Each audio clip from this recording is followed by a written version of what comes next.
Now, in an era marked by economic slowdown and evolving consumer values, some luxury brands are not just surviving, they're also thriving.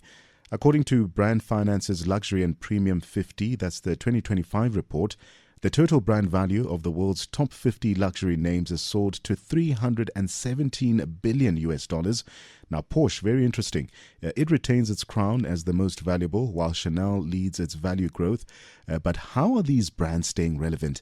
And what can we learn from their adaptability, especially in a time that the world is shifting from materialism to meaningful experience as well? Joining us from London is Henry Farr. He's a valuation director at Brand Finance. He's here to unpack the trends, the strategy and insights driving the world's most enduring luxury brands. Henry, good to have you on the program this evening. Let's start with the big picture. The global economy is growing at its slowest rate in 3 decades. How has this climate reshaped the strategic focus, especially on luxury brands locally? First of all, thank you very much for having me, and good evening. It's a pleasure to be here. I think that's a really interesting question, and I think it's quick. We can often be quick to think that luxury will shrink during a recession.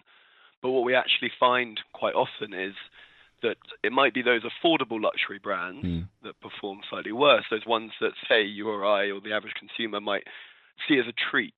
But the highest ends of luxury, those, the Chanels, the Porsches, the Diors of the world, they're really focusing on a different market. And that top market, that top percentage of net worth or income, they often are unaffected so much by kind of the ebbs and flows of the global economy. And as such, we still see really impressive growth for brands such as Chanel and Dior.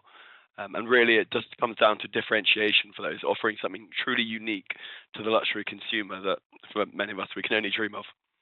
So there's a visible shift from material possessions to curated experiences. What's behind this behavioral shift in luxury consumers, and how are brands evolving to really remain relevant in this space? Yeah, I think that's a really interesting pickup from the report. And this is actually one of the things that we see across income brackets for just even typical products sold to more standard consumers. We're still seeing that focus on experience. I think ultimately this comes down to an increasing move across the consumption world to an online economy, right? There's a lot of things that happen online, be it how we socialize, how we get our news, how we interact with our friends, with politicians, everything. And so brands are looking more and more to create these experiences and to create something unique. I think unique is the key word. It's something that can't be replicated online. It is, a once-in-a-lifetime trip if you're a hotel. It's a special, unique concierge service if you're a car. It's a limited edition product line if you are, say, an apparel or cosmetics brand. And the key here is trying to differentiate their brands against something else. When you are, net worth in the millions, often you can have anything you want. And so giving them something that nobody else can have and that is unique to them becomes really appealing as both a strategy and as a consumer. Very interesting. The report also notes a 43% rise in brand value for top luxury names between 2019 and 2024. Given today's headwinds, is that kind of momentum sustainable, or are we approaching a plateau here? I think that's an interesting question. I think ultimately I can't overpromise, and we don't know is the realistic answer.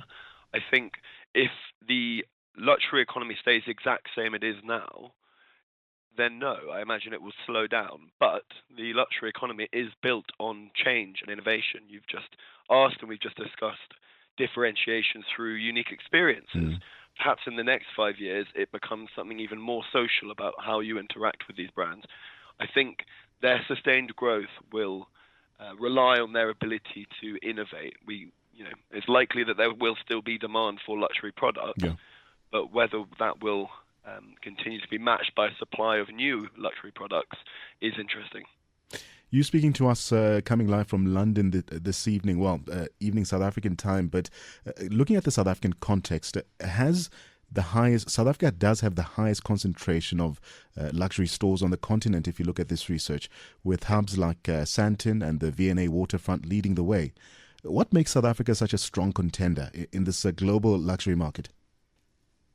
I think it's really interesting. I think it's clearly a growing economy, and as you mentioned, kind of a high population of high net worth individuals, particularly in the context of Africa. And I think given that growth and the increased demand, not just by consumers for it, but the growth in the number of consumers who want to buy these platforms, I think a lot of this growth comes in luxury. But ultimately, as you've discussed already, these high-end consumers want to experience the brands in real life. They want to hold these things in their hands before do it. They want a personal experience, and something is offered by these malls such as the V&A or Santons that we can't get in other places. So we would expect that's the focus for people, be it letting you drive their car or letting you feel the handbag. That's where the focus should be for companies looking to target the growing segment of high net worth individuals in South Africa. Yeah. Henry, we've seen strong growth in South Africa's pre-owned luxury and online high-end shopping markets. How's the local consumer shaping this trend, and what does it signal for the future of retail in Africa, on the continent? Yeah, I think that's a really interesting area for me, this kind of pre-owned market. We've always seen it in watches. It's been a long known thing that people can buy second-hand watches and they retain that value as almost an investment. I think in a lot of industries, the reselling of goods would be not necessarily frowned upon, but not supported by these companies. But ultimately, Rolex, to take an example, would like people to be pre-owning and selling and buying their watches because they know it increases demand. If a consumer can't currently afford a Rolex, they'd love them to buy a second-hand because they know that in the future, if that person does become wealthy enough, they will buy it from Rolex so that they can have one of their own. So in the context of South Africa and Africa at large, because, as we say, there's this growing, wealthier set of consumers, they're quite happy for this pre-owned luxury trend to continue in the hope that those consumers one day graduate to buying a primary product from the brands themselves. Henry, we have about a minute left to our conversation, but as we wrap, sustainability is becoming a key concern, even in luxury. How are premium brands reconciling exclusivity with ethical and environmental responsibility? I think that's an interesting place to go. I think we see it a lot in automobiles in particular. We find that sustainability becomes even more important for luxury consumers in automobiles than it does for standard consumers. When someone buys their first car, they just want a car that goes from A to B.